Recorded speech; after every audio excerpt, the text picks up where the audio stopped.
Hi, good morning. I will need that cable. I'm going to give these mics out to some people. I want you to help me read some things. So,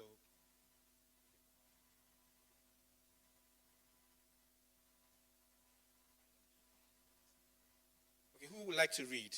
Raise your hands, and Karma will come to you.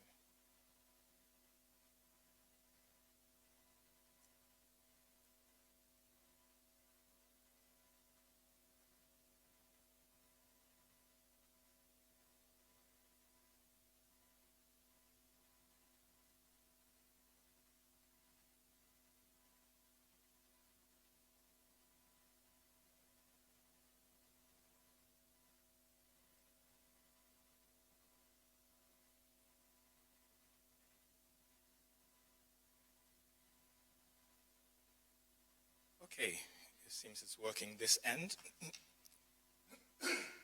Before I give my sermon, though, I'd like to invite one of our sisters who went to Berlin to give a testimony. We're going to have a series of testimonies from Berlin and from Korea when they come back. So I'd like to please welcome Sigrun Vitai to give a short testimony before I give my talk. Please welcome Sigrun.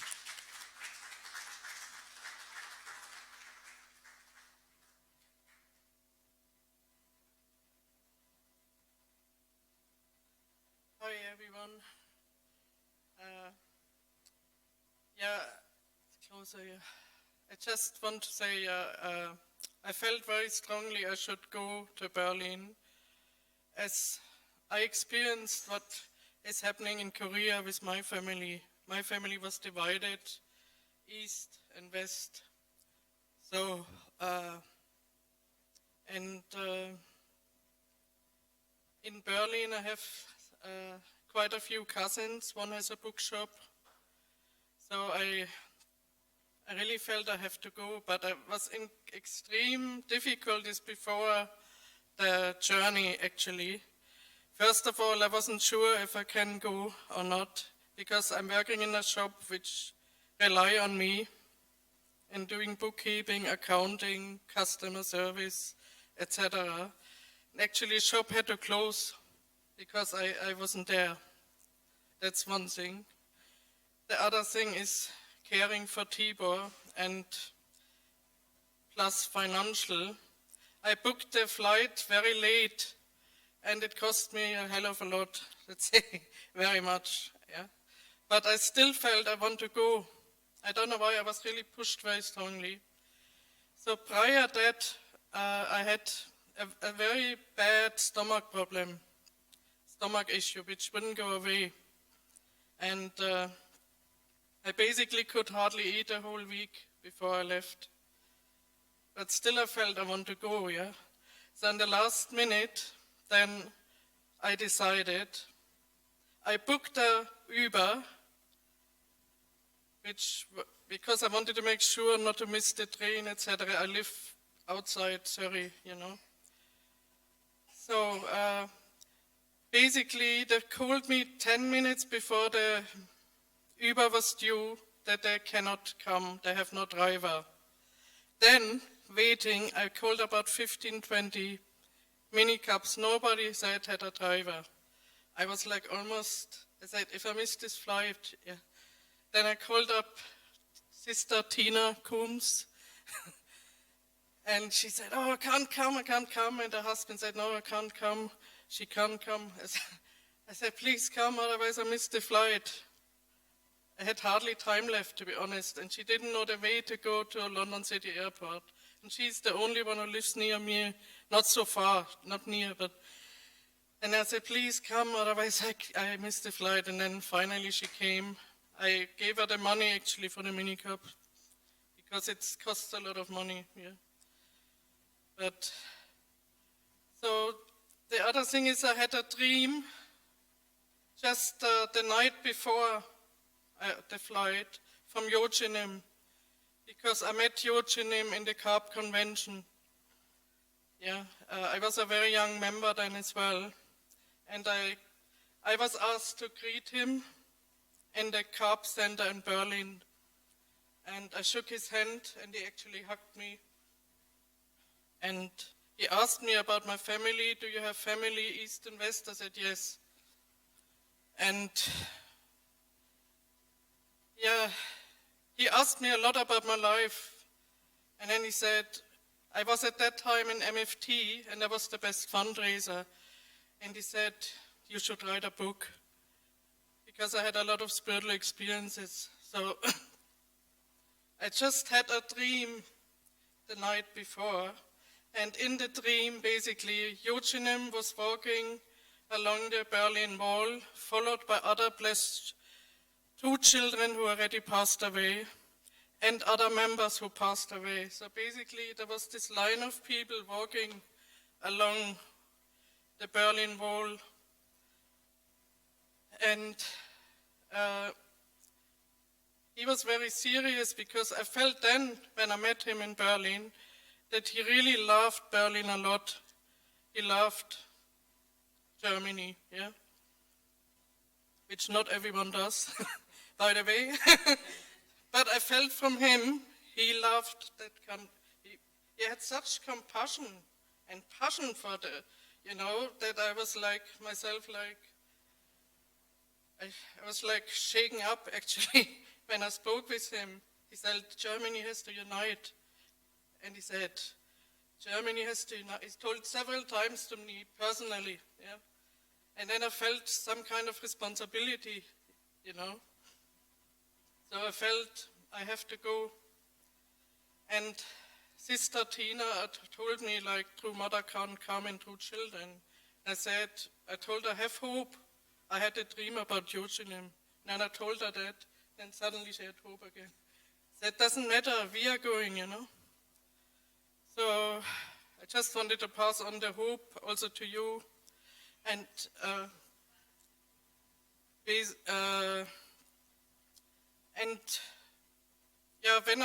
the whole journey was really difficult, but when I was in Berlin, I felt so happy, because I met one of my cousins I haven't seen since years, the one from the bookshop, and she was so happy meeting me.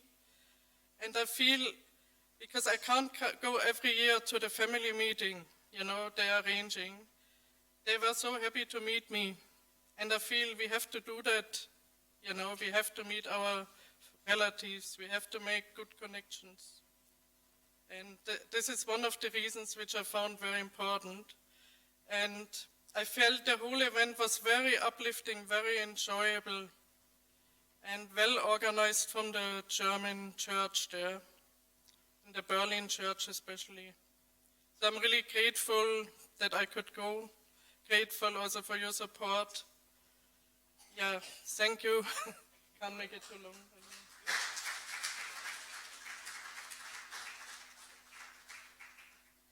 Wow, thank you. A strong determination to attend through parents. Yeah, great. Thank you very much, Sister Sigrun. And Amabel went as well. I may call on you another week. Yes, so my talk today is on attendance. Who has microphones? Yeah, great, okay. So I may call on you to do some readings, because I lost my voice running around trying to sort out tech. Oh yeah, there's water, yeah. Thank you. So my week was very eventful. I had a couple of bereavements in my family over the last week, and suddenly I had to fly to Dublin. So last minute, I also had to pay top whack to go to Dublin, almost £500 to go. But you have to go and see family to represent my mother's side of the family. There's an iconic picture, I don't have it here to show you, of all the girls in the family, the 13 of them, and my mother's the second girl. So there's at one of the wedding of the third sister, they all had a picture taken. So there's the eldest and my mother, and then all of them down to the youngest Deirdre. So this time it was like maybe third from youngest and the youngest, and maybe fifth from youngest left. Everybody else has gone. One uncle has disappeared and one uncle remains. So big family, but there's only a few left. So I had to go and meet them again before I can't anymore. So yeah, that was an interesting experience. I think I lost my Dublin accent immediately I landed at Heathrow. But I got home at quite late in the evening, maybe 1:30 in the morning. I had to pick Inshan up because we're going to the Brothers in Arms the next day. And so I had to come and pick stuff up from here to go to Cleave House. And on the way, the police pulled me over. Okay, I don't want to say I was profiled or anything like that, but they pulled me over because I had a Mercedes-Benz, maybe. Paul, have they pulled you over yet? No, actually, my insurance had run out. That's what they thought, yeah. So they pulled me over, and for 1 hour, I was on the roadside in rush hour, and they were grilling me. Of course, in 15 minutes, I could prove that I had a certificate electronically, but because it wasn't on their system, they insisted on keeping me there. And at some point, it was like, the bad cop was coming out, and I was resisting. And I thought, I'm glad they don't have guns, in this country. they had tasers, right? I can deal with a taser. So anyway, after an hour, we were hanging on the phone to the insurance company for 48 minutes. And finally, they got through to speak to them, and they could confirm from a stranger that I had insurance. So anyway, then they let me go. And I said to the policeman, one of them was Polish.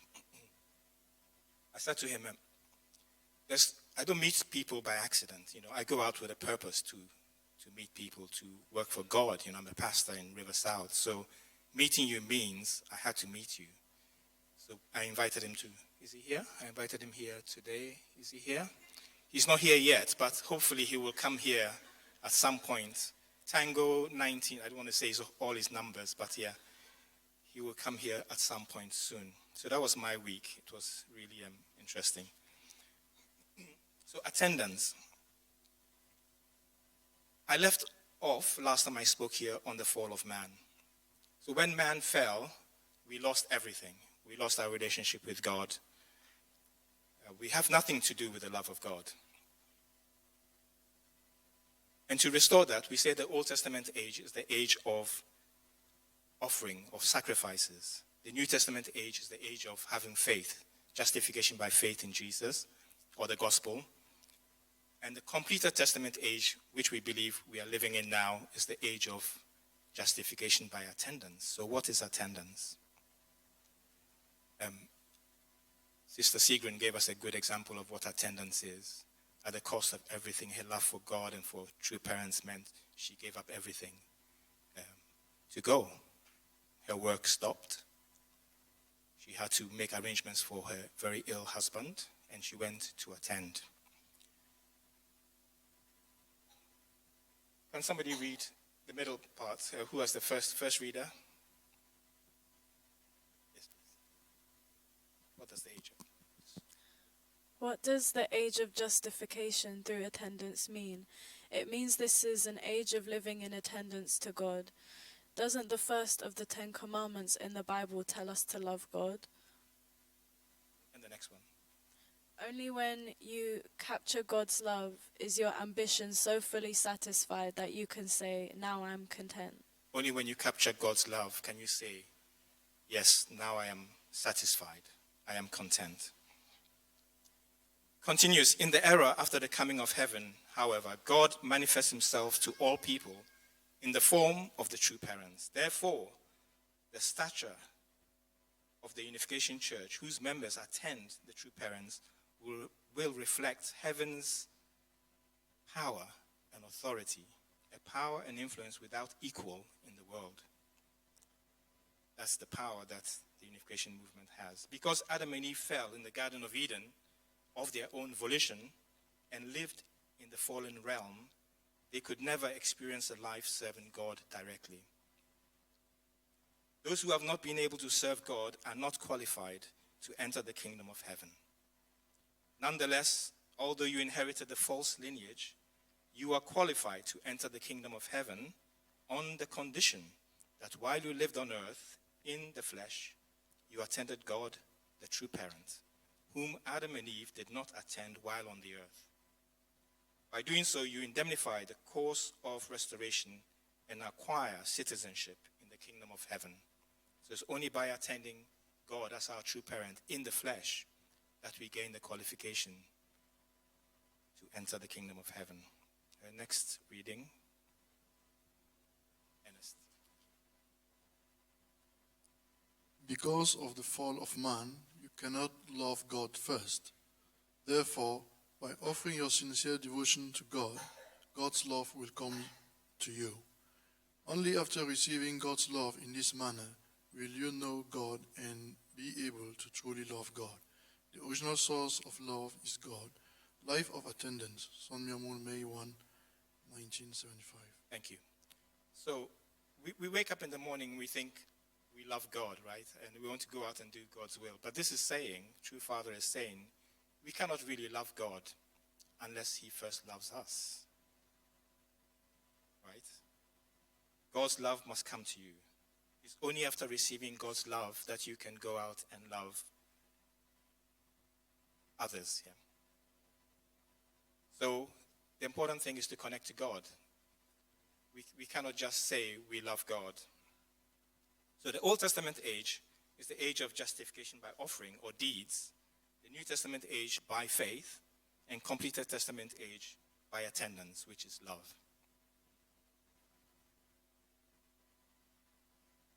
Next reading. Get it up. This does not mean, however, that the Old Testament age of deeds and the New Testament age of faith have passed away, and that we are now only in the completed Testament age of attendance. In the Old Testament age of deeds, faith was also necessary, and in the New Testament age of faith, deeds were also necessary. In the completed Testament age of attendance, deeds and faith are also necessary. It is because the growth stage is established based on the formation stage, and the perfection stage is established based on the growth stage. They cannot be separated. Yeah, we often think that we are in a completed Testament age, so nothing to do with the Old Testament or the New Testament ages. That we are just attending now. We can just love, and the deeds and faith has nothing to do with us. But Father is saying that actually it's on the foundation of those that we can love God, that we can attend truly. So we really have to embrace everyone. All the so-called Old Testament faiths, the ancient faiths, the New Testament era, as well as our own era. And we struggle to love each other sometimes, right? But we have to embrace all of the ages. We have to embrace Judaism, Christianity, Hinduism, Buddhism, Islam, every religion, every faith, African traditional religions as well. We have to embrace everything that has gone before to stand in a position to love God. I'll read the next one. What is the Unification Church doing? We are attending God vertically and attending true parents horizontally. And in the place where we resonate with them perfectly, we seek to inherit true love.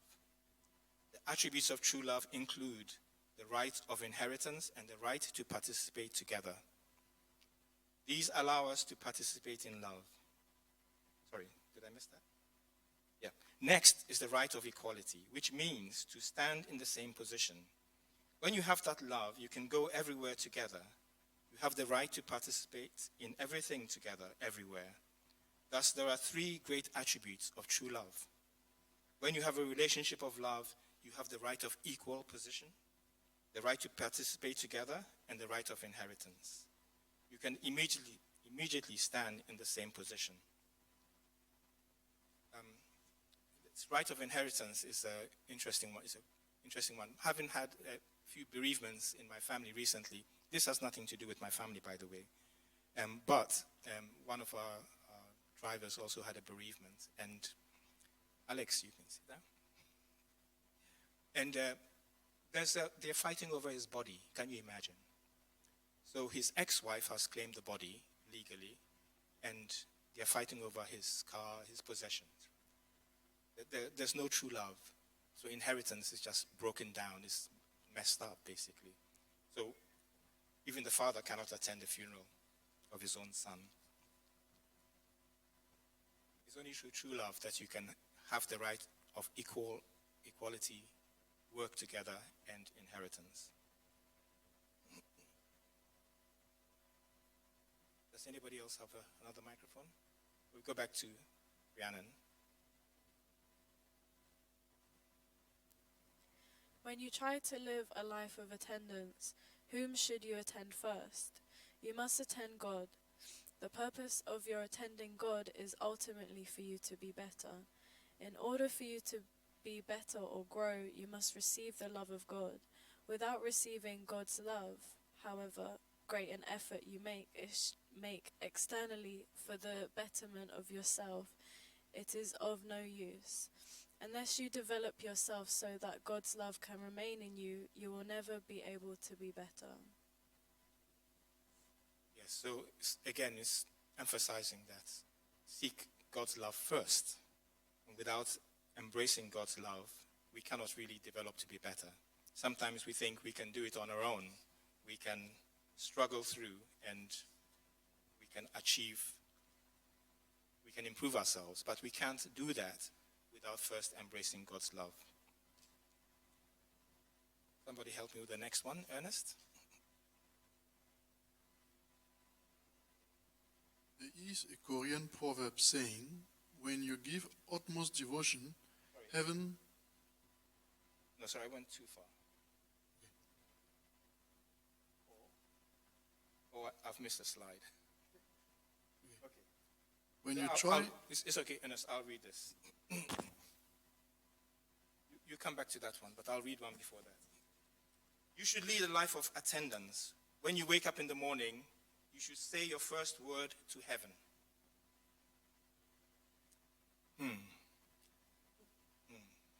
Usually, confession time.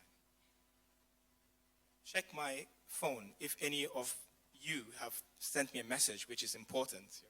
Actually, we had this discussion on my school WhatsApp Bible study group, my old high school Bible study group, about what do you do first thing in the morning? Do you give thanks to God? Do you speak to God? Or do you check your phone, right? And I, in my mind, thought, yeah, sometimes there's something important God wants to tell you on the phone, right?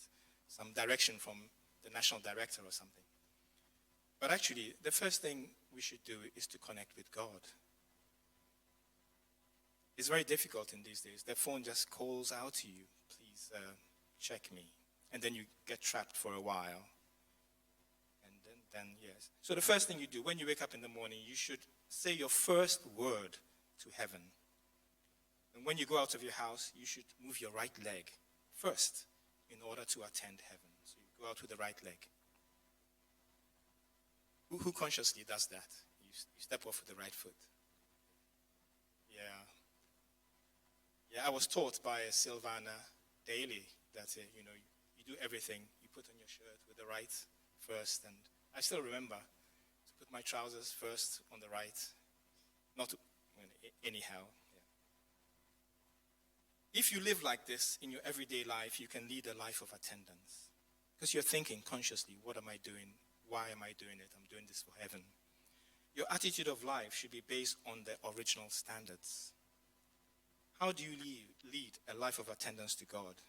You have to think that you are one with God and you are one with the true parents. You should think as follows. Everything belongs to God and to the true parents. What belongs to the true parents belongs to the kingdom of the true parents, and then it belongs to me.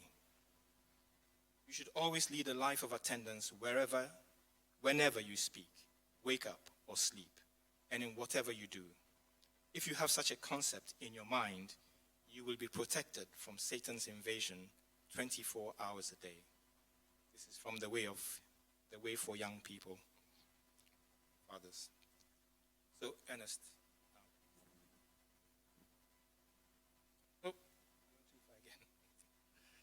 There is a Korean proverb saying, when you give utmost devotion, heaven will be moved.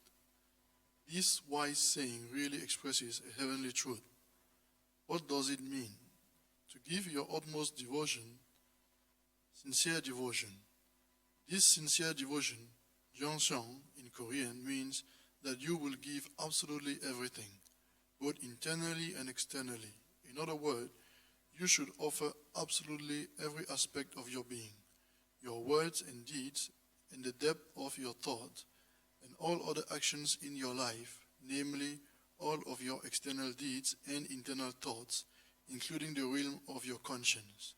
This is giving your utmost sincere devotion. Thank you. Your utmost sincere devotion. So it's true. Many years from now, many years from now, philosophers will be poring over true parents' words and identifying how deep and profound they are. Without attending God first, really, there's nothing else you can do, because God is the source, the origin. And when we disconnected from him, no matter how good we get at what we do, like, I don't know, going to the moon again, or landing on Mars, or whatever we do as a race, as a humanity, we cannot really come to be the original ideal that God intended. We can't without connecting first to God. And also Jesus said this when Jesus was asked, what is the greatest of commandments? Jesus replied, altogether. Love the Lord your God with all your heart and with all your soul and with all your mind. This is the first and the greatest commandment. And Father has broken it down to explain why first we must put God first. In Father's speeches, he explains how we deviated from God, and without putting God first, whatever step we take, it doesn't lead back to him. It doesn't lead to us improving ourselves. So that is the end of my talk today, but I am not finished yet, because we are talking about attendance, and a couple of our congregation will be going to Korea this week to attend True Parents, 10th anniversary of the True Father's Holy Ascension.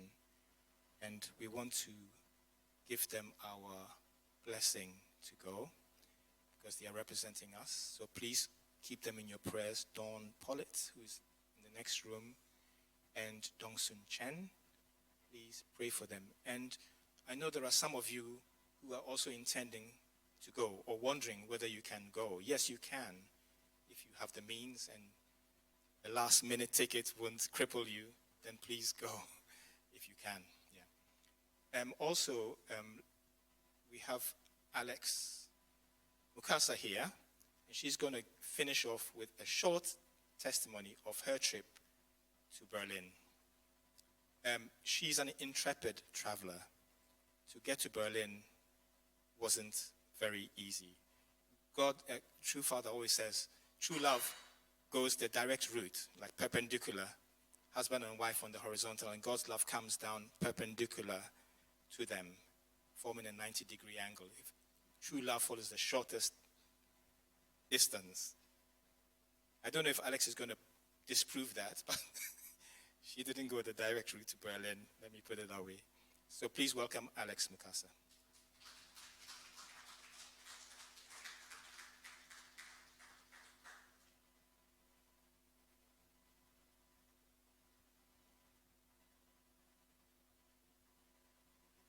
Everyone. So it's true. Everything was kind of last minute when I went to Berlin, and because there was only a specific amount of like money that I could use to buy a ticket. So the way I had to go was to go to Glasgow, stay with one of the second gen up there, wait for my flight in the morning, then go. So yeah, it was a long route, and it actually taught me a lot about being patient, because it was really like the day before to like book all the tickets and everything, and I was like worried, because I was like, am I even gonna go in the end? But yeah, it was all fine.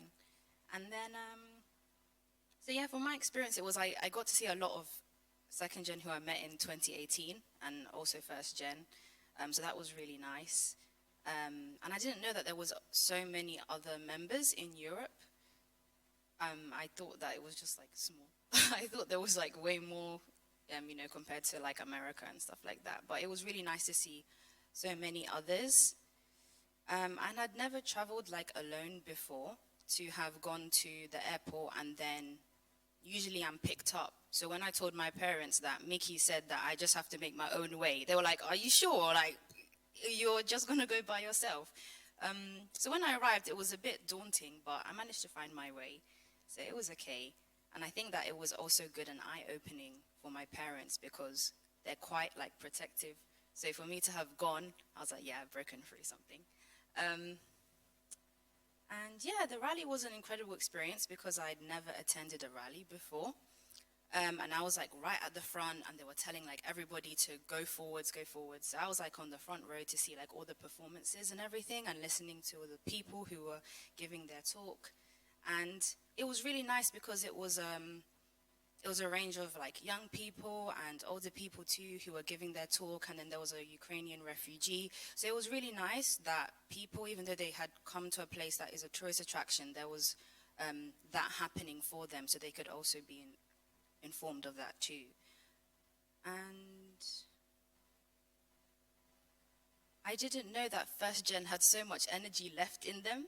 I can't lie. Because I was really exhausted after the first day. There was like so many activities and I was like, oh, it's still going. So I know that, you know, I think it's because I've never really experienced what it really feels like to serve two parents at the forefront. The schedule is very demanding, and anything close to that was in 2018 when I experienced it in Korea. So it was like a long time since then. So my energy was really drained after the first day. And I think a lot of the things that I learned most from was talking to some first gen, because I was saying that, oh, it's just a lot. And they were saying, this is how it like feels like to serve. And they just had this energy that I just didn't know where it came from. So it made me really reflect and really think about how much energy I should have too. And then it made me reflect a bit because, yes, there was a rally happening and everything kind of quickly came to a close because we had the rally in the morning and then we had like the boat trip and then like the celebration afterwards. So I was like, oh, it's like all in one day. So it was almost as if I didn't have the time to really deep how significant it was spiritually. But then what came to mind was one of the quotes from Mahatma Gandhi. And he said, it's the action, not the fruit of the action that's important. You have to do the right thing. It may not be in your power, may not be in your time that there'll be any fruit. But that doesn't mean you stop doing the right thing. You may never know what results come from your action, but if you do nothing, there will be no result. So overall, it just made me reflect that sometimes we might do things and we might not know how much of an impact it does make, but attending and doing the action anyways, there will be fruit eventually in the end. So yeah, that was my experience. Thank you.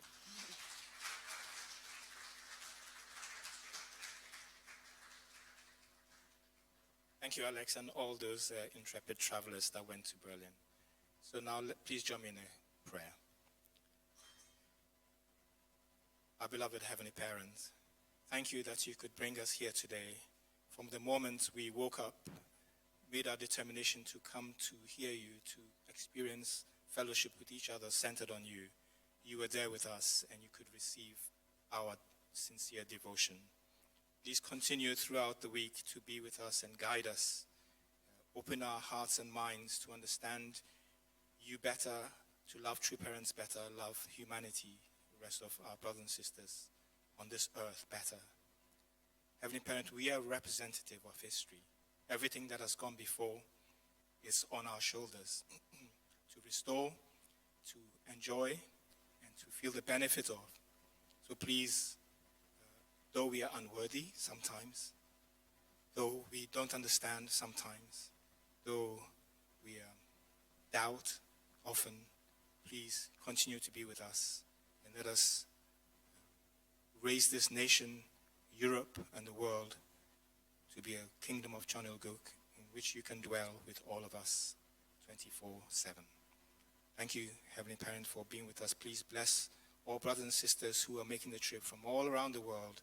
Yes, indeed, there are millions of unificationists who are offering their sincere devotion to you, and many of those will be traveling to Korea. Please protect them in their travels. Please guide them to experience your heart deeply, and that they can then become champions who can continue to spread your love to all of us and all of humanity.